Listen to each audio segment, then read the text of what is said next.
Hi guys, what's up? Welcome back to my channel. Today we're going to talk about how to get a GRE score of a 170 on 170. So I have with me Ayush, who scored a 170 on 170 in Quant. So I think there's no better person to get tips from. I have a few questions written with me, which I'm going to grill you with. So yeah, let's get started with the video.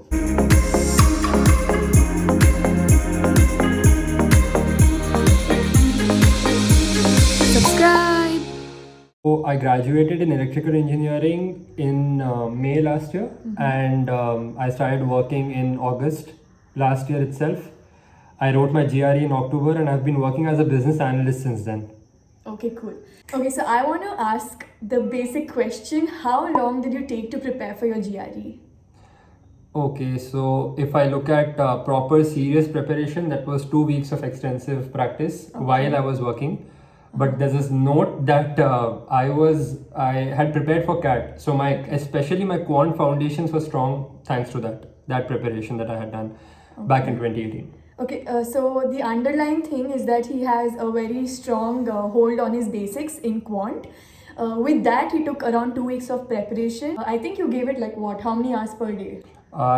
So weekdays not more than 1.5 to 2 hours. Okay. Weekends I gave 4 hours each. So 4 days of 4 hours each, and 1.5 hours on. So I think this would be applicable if you have a very strong base. If not, we're going to walk you through what all materials you would require to prepare. So I think the first step is to actually see how much time you actually require to prepare, and that can be done if you first give a mock test, which is there on the ETS official website as well. You could just go ahead and give one mock test and see what range you stand in, and then decide how long you'll actually take to prepare. So like he said, he took 2 weeks to prepare. Given that he has a strong hold on his quant, his basics in quant.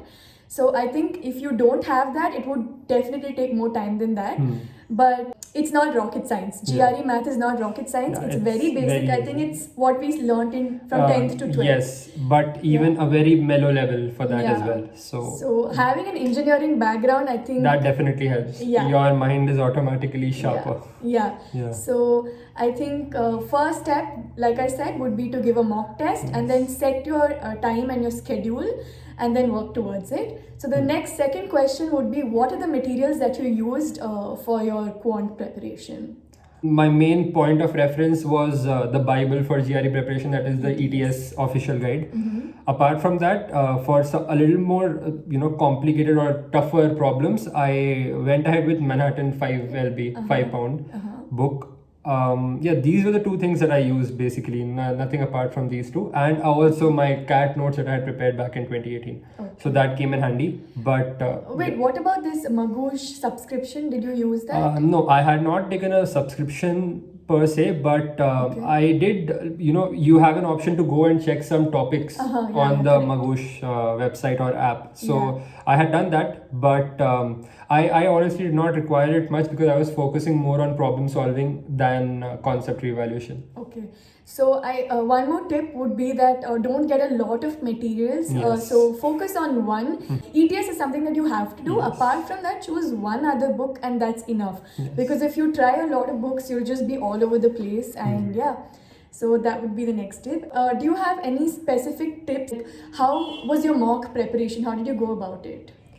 Okay, so again, mock is the most important thing, and I focus my entire preparation around mocks. So I kept on giving mocks. Every day I used to give one mock. If not a full level, I would give sectional mocks for quant, especially, and verbal also, but I focus more on quant. So how I approached it was, I gave a mock. I looked at the solutions after that. I saw what questions are taking time, but I'm able to do it, and what are the questions that I'm not able to do at all.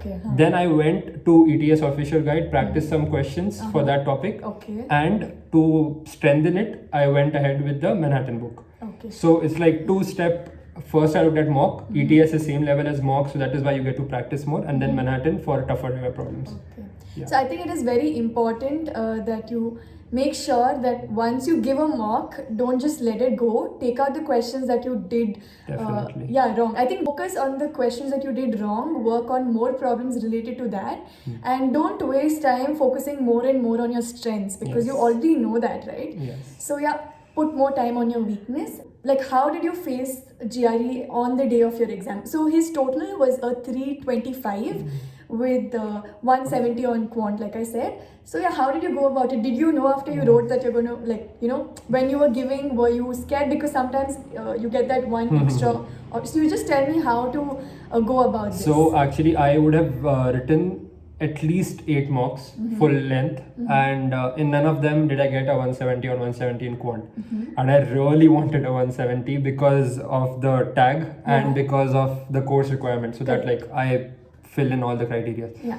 But while writing the paper, I was tense just because of quant. I did not want to make even a single silly mistake. Maybe, or I don't know, maybe that took a toll on my verbal. But if it came to quant, when I was really tensed. But after the first section ended, I was pretty confident that even though the next section, because it is an adaptive test, the next section is going to be tougher. I knew that I will handle it because I mean I was in the flow. I thought that okay, it's doable. So I was sort of expecting when I press the submit button and everything just the test ends, I was almost expecting that I will see a 170 over there. Okay. So any tips on how to deal with stress when you're preparing for quant? Because that's what mostly people say. How did you do it? So this is something I personally feel has helped me a lot. I don't know how many people actually believe it, but chocolate really helps. You get a break in between.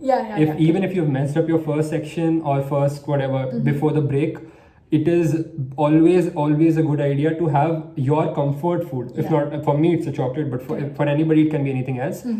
Keep your comfort food handy.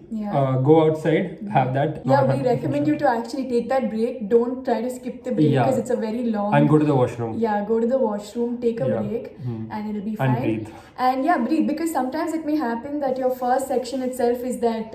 It will be easier. But you might put undue stress on yourself looking at maybe the verbal section or maybe the quant section. It goes like that. So overall, I think it's possible for you guys to get 170 on 170. Definitely. And if you have any queries, please write it down below and we'll be more than happy to help you out. So did you have any strategy for approaching the quant section? Like how long did you take for a particular question? So you have 2 sections of quant. You have 35 minutes for 20 questions. So I had thought of it in such a way that I will give 15 to 20 seconds to read the question and analyze if I would know how to solve it. If I don't, I did not waste a lot of time. It didn't happen with me. But this was my strategy, that this is what I had planned. There were a couple of questions which I had to revisit to make sure, so you can mark it. You have an option of marking. So 15 to 20 seconds and then 1 minute 10 seconds to actually approach the question. So that's pretty much it, because even if you calculate 35 or 20, you get 1.75 minutes per question. So I roughly gave 1.5 minutes to each question so that I could finally have ample time to not rush into wrong answers. So GRE is the lowest you can score is 130 and the highest you can score is 170. So if you get 130, it means your score is 0, and if you get 170, that means you answered everything right. But the percentile comes out as 96. Correct. It comes out at 96%. So I think it is very important for you to have a better score in quant if you are going into some engineering related masters. Or data science, business analytics, any of that. But it totally depends on you how you manage to do your preparation. Verbal is important too, because some universities give more emphasis to the verbal score than your quant score, even though the program is not very much towards the verbal side of it. Yeah. But Oh, also one more tip would be, before going for your GRE exam, make sure you think of at least 3 universities that you want to apply to. 4 universities, so that you can actually send your score for free. Otherwise, you'll have to pay extra just to send your score. You can search it when you have the option at the end of the test. But it is better if you remember the codes, because some universities want you to send the score to the particular department that you're applying to. Correct, yeah. So it is better to remember the 4-digit codes that they provide. It's there in every application of the university. Yeah. So I think before you even prepare for GRE, just keep a rough mind of which university you want to go to and what would the scores be. Regardless, you just make sure you get like... Yeah, this would in turn come, you would be able to decipher this or, understand which university do you want to apply to after you get your mock scores. So that is why it is again so important to give your mocks, like she said, because those mock scores will give you an idea which universities can you approach, and you can classify them as easy, safe, ambitious and moderate. Yeah. So if you have any more questions, please feel free to comment down below. Final tips. Okay, so one would be, if a question looks longer, it is probably going to be very easy.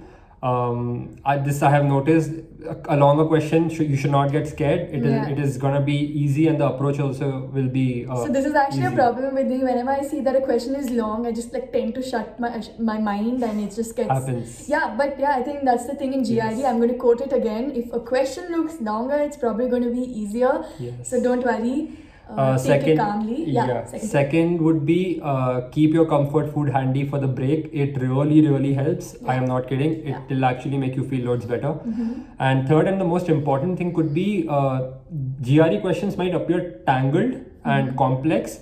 They are actually pretty straightforward. The answer is simple. The method to approach, the approach is also very simple. Do not take the complicated route. Take the simple method always.